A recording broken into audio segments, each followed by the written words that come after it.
We're going to check the tape today.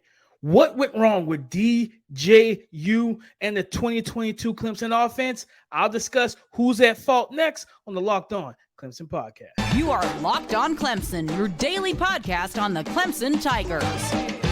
Part of the Locked On Podcast Network, your team every day. What's up, Clemson family? Welcome back to the Locked On Clemson podcast, your daily podcast covering your Clemson Tigers, part of the Locked On Podcast Network, your team every day. I'm your boy, Damian Parson, and your host, always on the ones and twos. You can find and follow me on Twitter at DP_NFL. I'm a national scout with the Draft Network, as well as co-host of the Locked On NFL Draft podcast. You know what I always tell you. I appreciate y'all, and I thank y'all for making Locked On Clemson your first listen every single day, man, Monday through Friday. You know what I tell you guys. You're not just my Clemson Tiger family, but you're my everydayers. I appreciate you guys and love all the support that you give me. But guys, we got to talk about some real things on this show today. We have a good show. We're going to really get into some stuff that I wasn't around to talk to you guys about during the 2022 season. What went wrong, especially on the offensive side?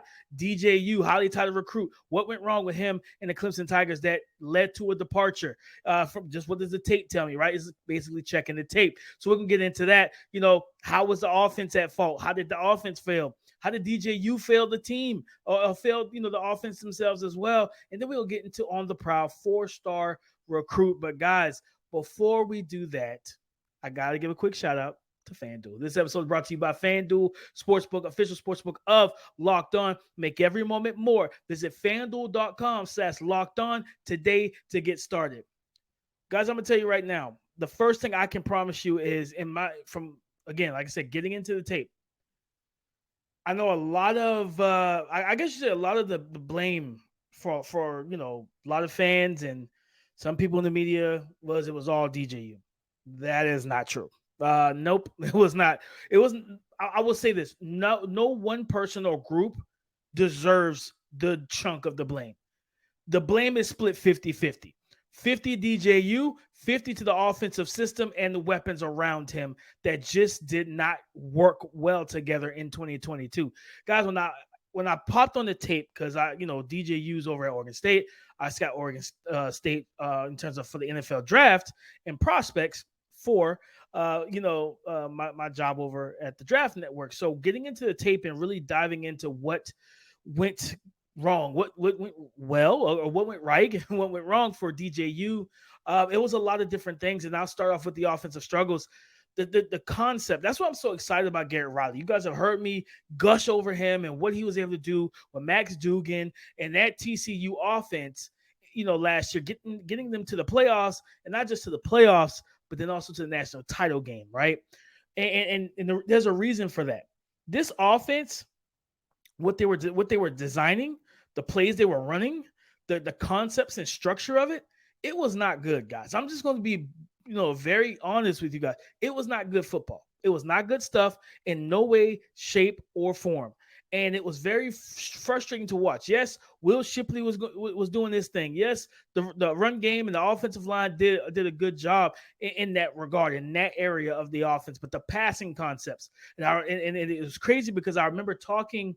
One of my guys, I talked to one of the coaches who coaches college football, and they gave me the scouting report on this offense. The scouting report they had from watching tape, and the scouting report was they want to run the ball, pull you down from 2 high safeties, right? So 2 high safeties is called middle of the field open.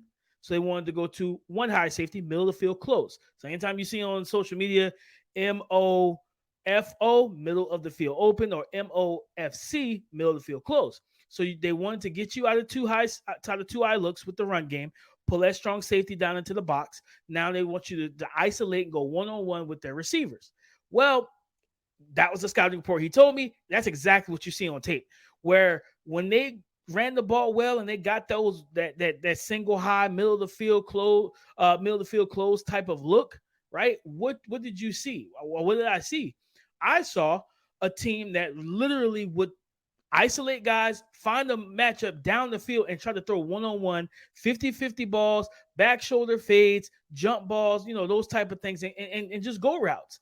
And it's like, this is not good. Like, this is not high level football, right? And where, yes, there was a lot of people at fault, but again, just looking at the offensive struggles. For me, it's like, I don't want to isolate Joseph Ngata because he's not a separator. He's not a high caliber athlete in terms of he's not running past a lot of guys, right? He's more of a contested catch guy. He's more big body, physical type of receiver. If I'm going to isolate him, I'm isolating him on more end breakers, post routes, slants, digs, you know what I mean? End breakers, things of that nature. I'm not trying to tell him to win a foot race and then have to, okay, DJ U or whoever, Cade, even same thing with Cade too. Cade, throw the ball, you know, on the back shoulder. And it's like, guys, at the same time, because what I'm gonna tell you what it does, guys. It becomes repetitive. It becomes not just repetitive, but predictable. You start seeing DBs knowing that, well, I don't really have to worry about speed down the field outside of Antonio Williams in terms of the receivers. So what did you deal with? You dealt with guys that were kind of sitting and squatting on the inside hip of the receiver, which is their outside hip. And they're playing man-to-man. They're going to face guard. And it's like, okay, you try to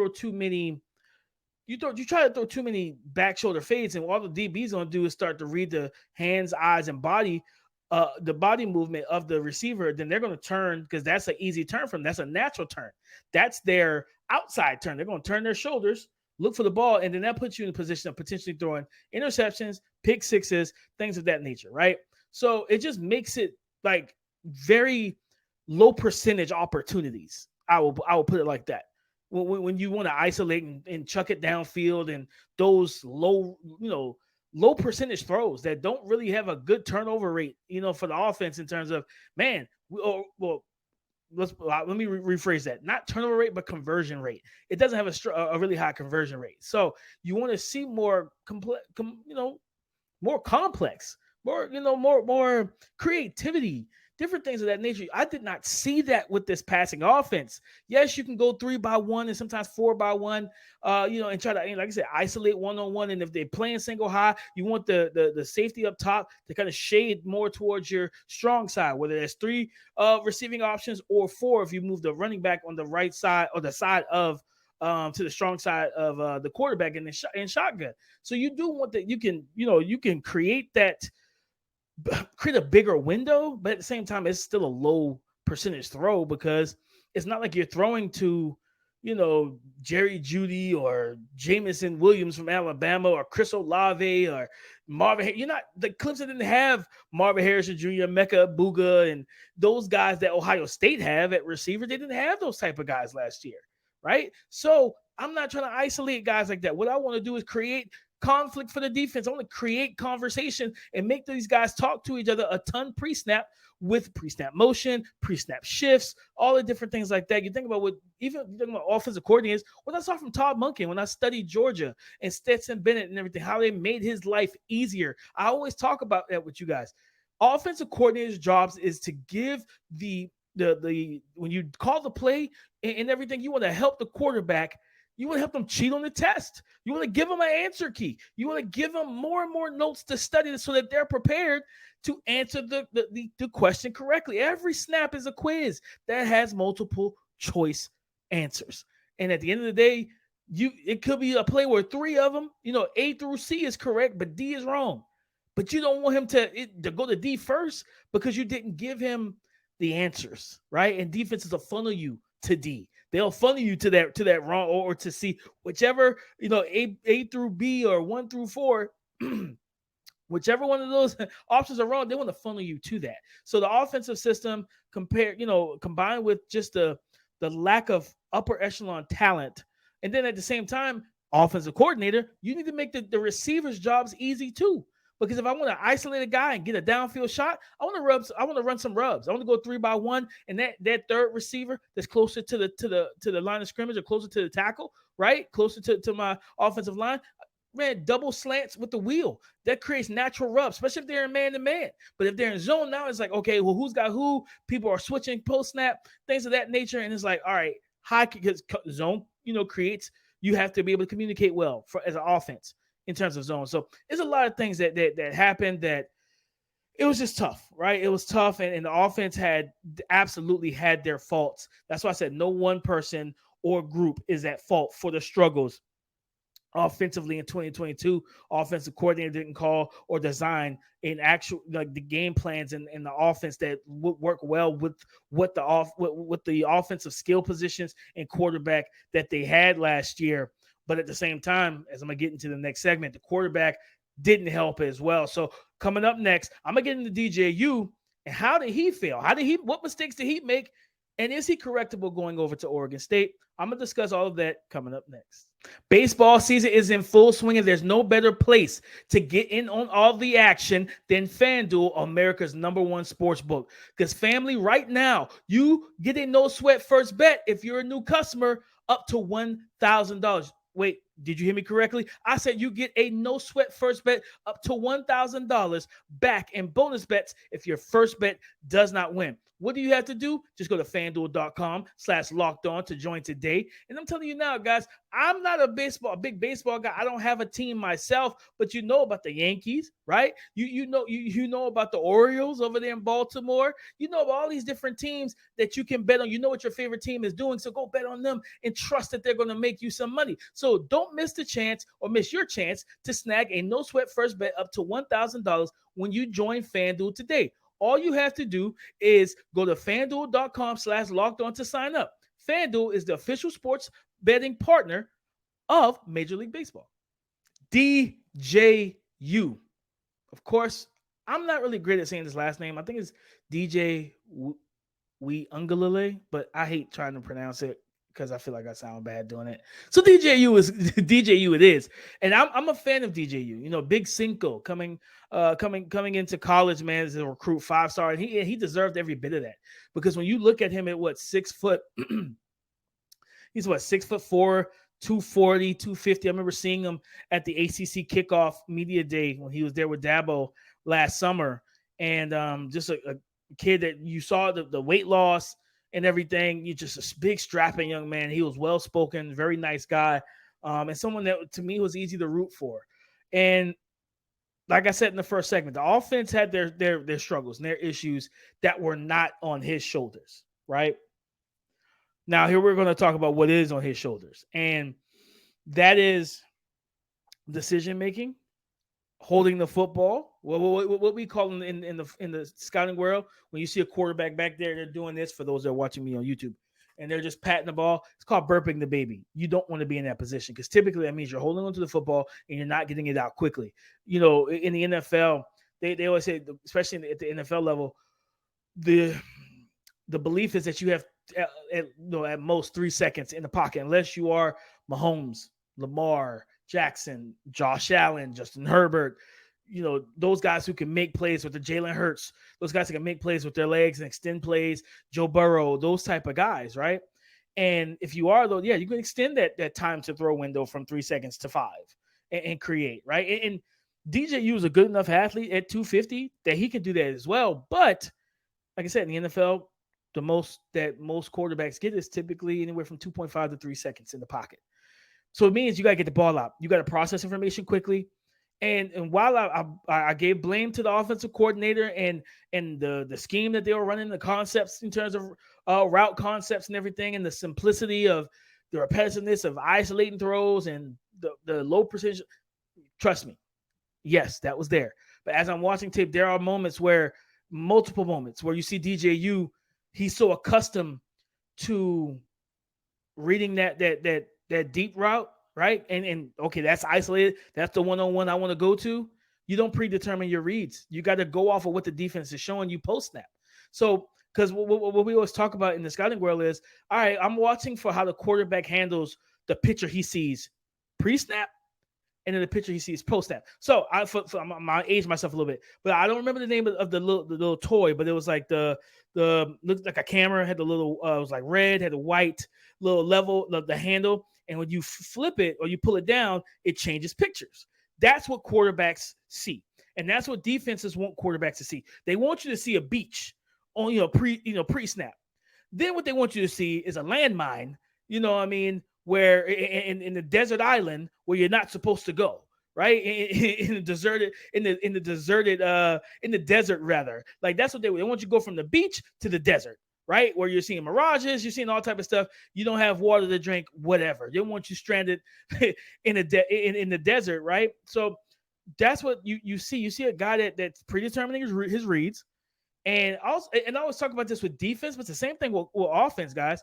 When you have offensive players, you want them reading and reacting, not thinking. And I saw when I'm watching the tape, I'm studying DJU, and I see a young man that is thinking more than he's reacting. Because I can't remember if it was Florida State. They had, like I said, they got what they wanted, single high. They were able to go with the deep routes, but they had Antonio Williams in the slot, right? They had a 3-by-1 set. He beats the DB so quick, so fast. DB didn't have a chance to really recover, and he's on the bender. He's on the over route, right?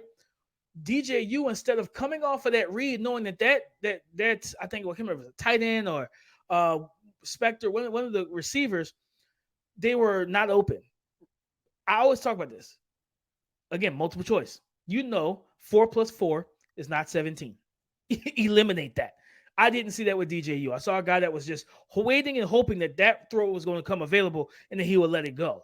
And he threw some in South Carolina. He threw an interception like that late in the game and things of that nature. So instead of coming off of that, right, I always say I want to see a quarterback's hips move in the pocket. I want them to move like a sprinkler, right? You guys have seen a sprinkler head when there's water in your lawn. It's tick, tick, tick.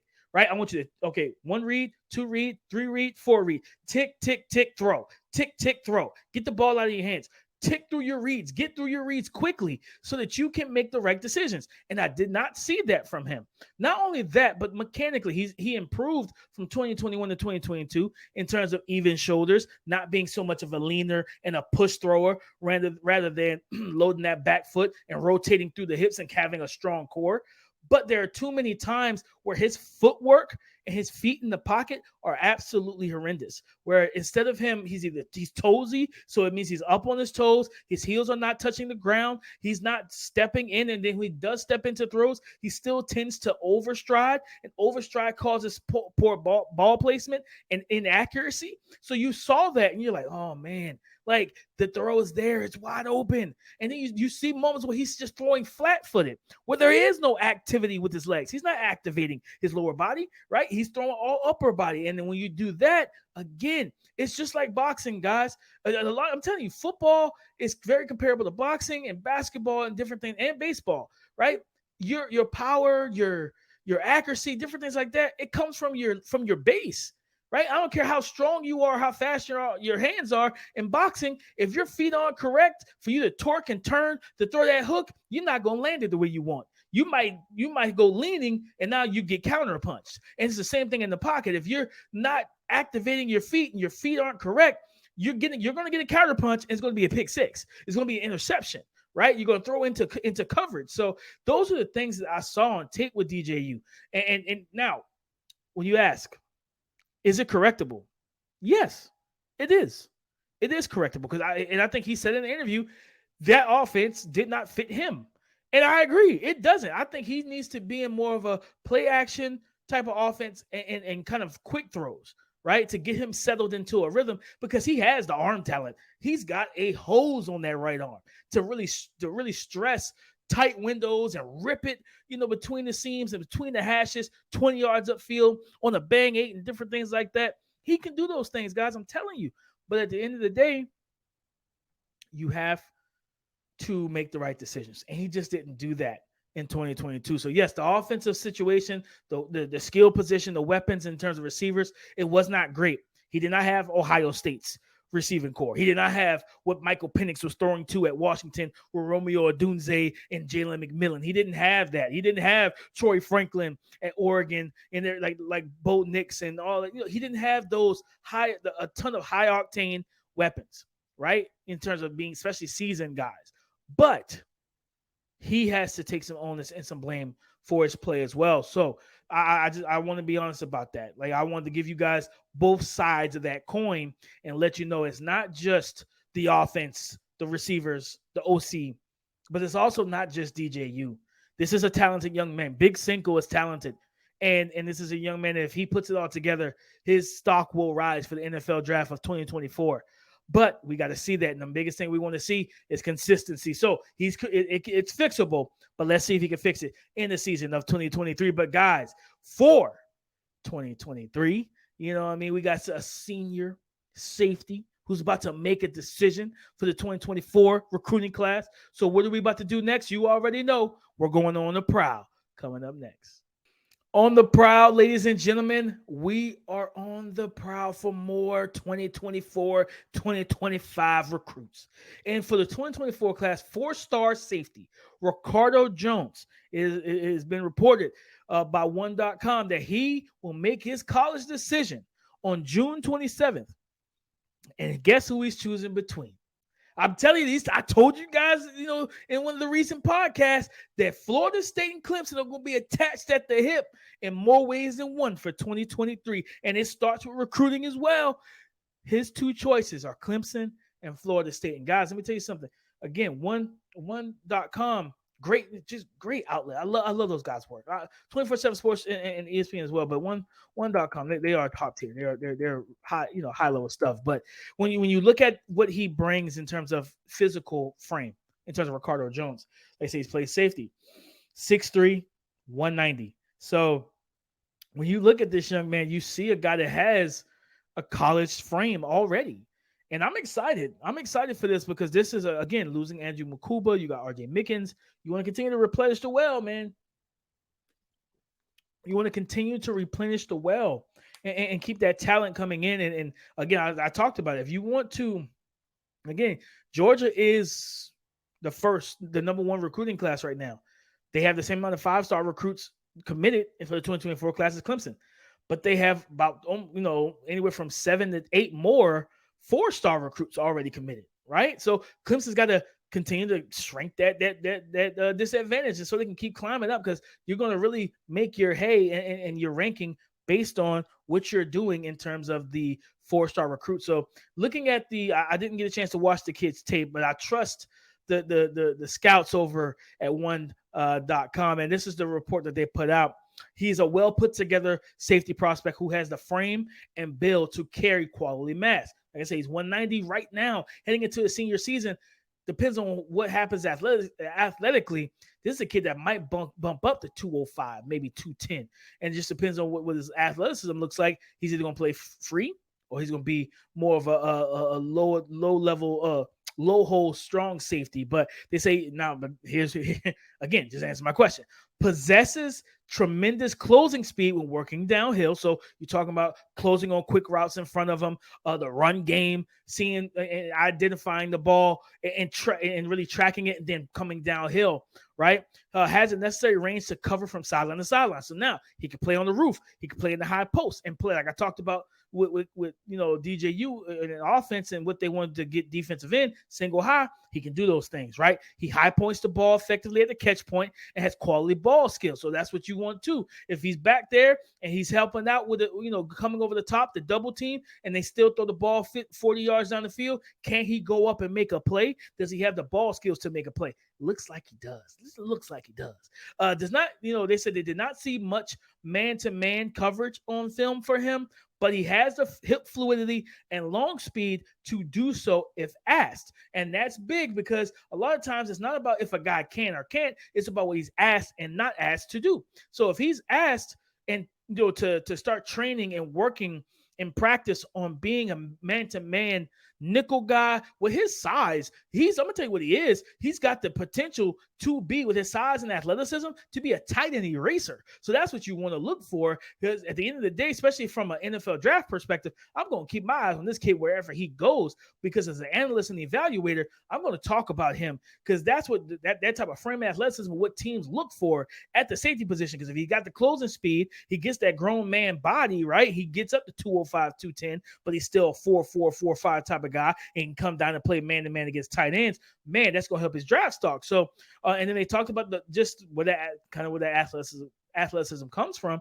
He's a member of the varsity basketball team as well. So the ball skills, the leaping ability, all the body control, all of that are big proponents and components of playing basketball. And they closed it out saying he is one of the safer 2024 recruiting cycle safety prospects, coming into this year and coming into this senior year.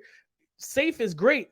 When you hear safe and then you pair that with the fact that not only is he safe, but then he's athletic, he's big, physical. Man, come on. What are we talking about? So again, June 27th, Ricardo Jones will make his decision between Clemson and Florida State. And I'm telling you now, again, these two teams are attached at the hip. And what I love about this, it just makes everything even worth even more. It makes it matter more. I promise you guys. I'm excited. I'm really excited to see what is going to transpire and what is going to take place. But guys, listen, we're on the prowl, man. Ricardo Jones. That's like I said, June 27th. So we have 10 days? We have 10 days, man. 10 days until this young man makes his decision and lets us know, is he going to be a Tiger or a Seminole? But let's hope the claws come out. Let's hope that he is a Clemson Tiger so we can continue to build up this 2024 recruiting class and make it as great as possible. We're talking about making it as great as possible. This podcast, you guys make it as great as possible. I appreciate y'all and I love y'all, man, for tapping in and supporting me as always. Go subscribe and follow for free on YouTube or wherever you listen to podcasts to get the latest episode as soon as it's available. Guys, thank y'all so much for making Locked On Clemson your first listen today and every single day. On tomorrow's show, we're going to talk a little bit of Deshaun Watson, and is he now former Clemson great, right? National champion? Is he primed? Is he ready coming into the 2023 season with an improved Cleveland Browns? Is he ready to take over the AFC North? We're going to talk about that, as well as a 2025 QB recruit, I believe 4-star. We're going to get into all of that on tomorrow's show. But guys, as always, listen, I appreciate y'all. I love y'all. You're my Clemson family, man. So in terms of Twitter, go and find and follow me there at DP_NFL. All right. Go and do that because you talk to me, I talk back. All right. Come and join the conversation again tomorrow on the Locked On Podcast Network. Your team every day. Go Tigers.